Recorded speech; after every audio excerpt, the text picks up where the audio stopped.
Top quality और consistent performance के लिए सिर्फ सिल्वर पंप नाम याद रखना।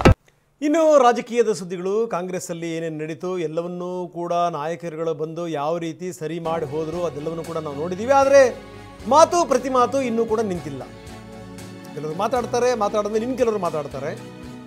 ಹೊಟ್ಟೆ ಕಿಚ್ಚಿನ ಸಂಗತಿ ಚರ್ಚೆಗೆ ಬರ್ತಾ ಇದೆ. ಸಿದ್ದರಾಮಯ್ಯನವರು ಕಂಡ್ರೆ ಒಂಥರ ಹೊಟ್ಟೆ ಕಿಚ್ಚು ಜನಗಳಿಗೆ. ಯಾರು ಹೇಳಿರೋದು? ಸಿದ್ದರಾಮಯ್ಯನವರ ಪರಮಾಪ್ತ ಭೈರತಿ ಸುರೇಶ್ ಹೇಳಿರುವಂಥ ಮಾತಿದೆ. ಅಣೆಕಟ್ಟು ನಿರ್ಮಾಣದ ಉದಾಹರಣೆ ಕೊಟ್ಟಿದ್ದಾರೆ ಮಹದೇವಪ್ಪ. ಅಂದರೆ ಒಬ್ಬರಿಂದಲೇ ಆಗಲ್ಲ, ಎಲ್ಲ ಸೇರಿ ಕಟ್ಟಿರ್ತಾರೆ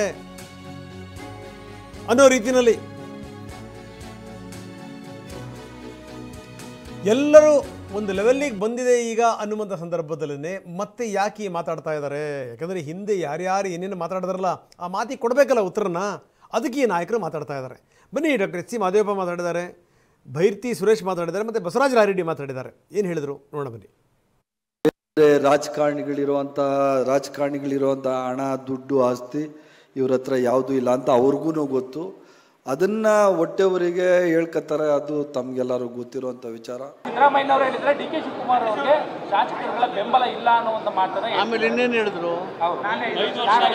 ಮುಗಿತಲ್ಲ, ಬಿಟ್ಬಿಡಿ, ಯಾಕೆ ಚರ್ಚೆ ಮಾಡ್ತೀರಿ? ಬಿಡಿ, ಅವ್ರು ಯಾರ್ಯಾರು ಹೇಳಿದ್ರೆ ಹೇಳುವಂತ ಒಂದೇ ಬಾಟಮ್ ಲೈನ್ ಅತಿ ಸಾಕಿದ್ರ ಬಗ್ಗೆ ಇನ್ನು ಬಗ್ಗೆ ಚರ್ಚೆ ಅವಶ್ಯಕತೆ. ಸೊ ಇದು ಸಂಗತಿ. ಸಿದ್ದರಾಮಯ್ಯವರು ಕಂಡ್ರೆ ಆಗಲ್ಲ ಅನ್ನುವಂಥ ಮಾತು. ಯಾಕಂದರೆ ಅವ್ರಿಗೆ ಗೊತ್ತು, ಅವರೇನೋ ರಾಜಕಾರಣಿ, ಬಹಳ ವರ್ಷಗಳಿಂದ ರಾಜಕಾರಣದಲ್ಲಿದ್ದಾರೆ, ದುಡ್ಡು ಮಾಡಿಲ್ಲ, ತುಂಬ ಪ್ರಾಮಾಣಿಕ. ಇನ್ನು ಇದೆಲ್ಲದರ ನಡುವೆ ಡಿ ಕೆ ಶಿವಕುಮಾರ್ ದೆಹಲಿಗೆ ಹೋಗಿದ್ದಾರೆ. ಡಿ ಕೆ ಬರ್ತಾನೆ ಸ್ಪಷ್ಟವಾಗಿ ಹೇಳಿದ್ದಾರೆ, ಇಲ್ಲ ನಾನು ಹೈಕಮಾಂಡ್ ಭೇಟಿ ಮಾಡೋಕ್ಕೆ ಬಂದಿರೋದಲ್ಲ,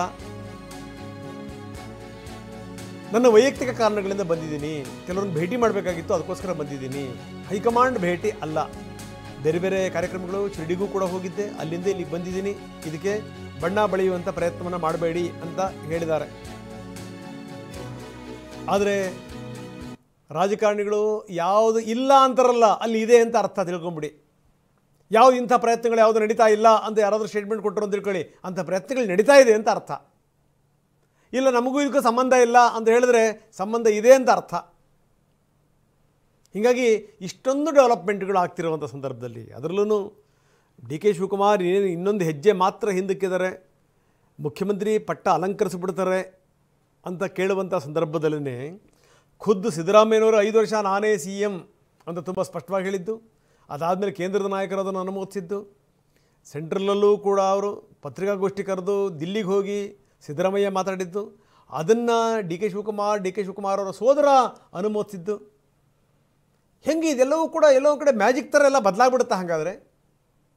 ಅಥವಾ ಡಿ ಕೆ ಶಿವಕುಮಾರ್ ಅವರ ಸೋದರ, ಅವರ ಬಂಧು ಬಳಗ ಏನಿದಾರಲ್ಲ ಸುತ್ತಮುತ್ತ ಒಂದಿ ಮಗದರು, ಅವ್ರಿಗೆಲ್ಲ ಎನ್ಲೈಟನ್ಮೆಂಟ್ ಆಗಿಬಿಡ್ತಾ ಹಾಗಾದರೆ? ಹೌದಪ್ಪ, ನಾವು ಒಪ್ಕೋತಾ ಇದ್ದೀವಿ ಅಂತ. ಯಾಕೋ ಇವರ ಲ್ಯಾಂಗ್ವೇಜು ಮತ್ತು ಬಾಡಿ ಲ್ಯಾಂಗ್ವೇಜ್ ನೋಡಿದಂಥ ಸಂದರ್ಭದಲ್ಲಿ ಅನುಮಾನ ಆಗುತ್ತೆ.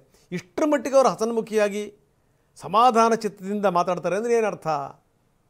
ಬನ್ನಿ, ನಮ್ಮ ಪ್ರತಿನಿಧಿ ಪ್ರಸನ್ನ ನಮ್ಮದಿಗೆ ಈಗ ಸಂಪರ್ಕದಲ್ಲಿದ್ದಾರೆ. ಪ್ರಸನ್ನ, ಗಮನಿಸಬೇಕಾದಂಥ ಸಂಗತಿ, ನಾನು ಒಂದು ಮಾತು ಹೇಳಿದೆ, ರಾಜಕಾರಣದಲ್ಲಿ ಯಾವುದು ಆಗ್ತಿಲ್ಲ ಅಂತ ಅಂತಾರಲ್ಲ, ಅದು ಆಗ್ತಾ ಇದೆ ಅಂತ ಅರ್ಥ.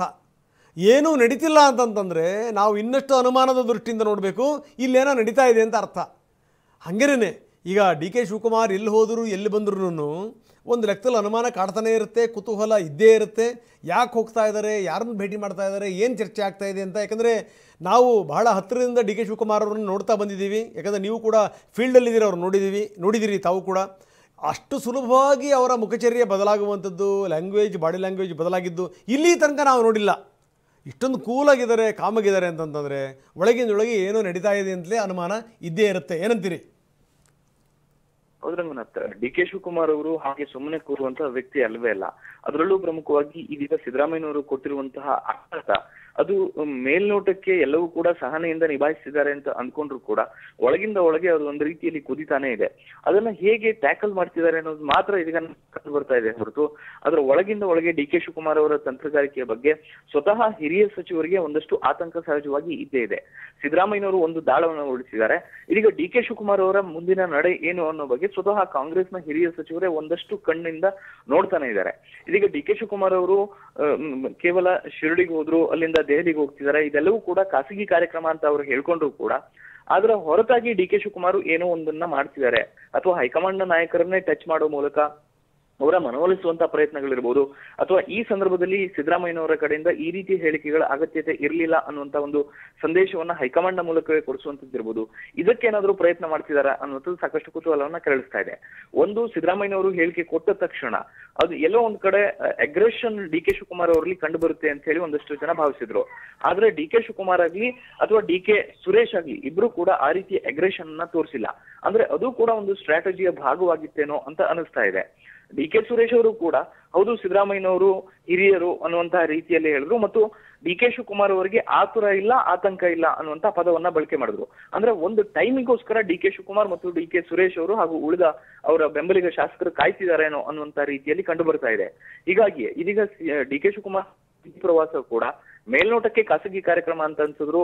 ಅವರು ಟ್ವೀಟ್ ಮೂಲಕ ಅದನ್ನ ಸ್ಪಷ್ಟನೆ ಕೊಟ್ಟರು ಕೂಡ ಡಿ ಕೆ ಶಿವಕುಮಾರ್ ಅವರ ಮುಂದಿನ ನಡೆಯ ಬಗ್ಗೆ ಸಾಕಷ್ಟು ಜನ ಕಣ್ಣನ್ನ ನೆಟ್ಟು ಕಾದು ಕುಳಿತಿದ್ದಾರೆ. ಅವರ ಮುಂದಿನ ನಡೆ ಏನಾಗುತ್ತೆ, ಅಥವಾ ಅವರು ಈ ರೀತಿಯ ಶಕ್ತಿ ಪ್ರದರ್ಶನಕ್ಕೆ ಹೊರಡ್ತಾರ, ಹೈಕಮಾಂಡ್ ಮೂಲಕ ಸಂದೇಶವನ್ನ ರವಾನಿಸೋದಕ್ಕೆ ಹೊರಡ್ತಾರ, ಈ ರೀತಿಯ ಎಲ್ಲ ಕುತೂಹಲಗಳು ಕೂಡ ನಿಜಕ್ಕೂ ಕೂಡ ಗರಿಗೆದರ್ತಾ ಇದಾವೆ ರಂಗನಾಥ್. ಎಸ್, ಧನ್ಯವಾದ ತಮ್ಮೆಲ್ಲ ಮಾಹಿತಿಗೆ.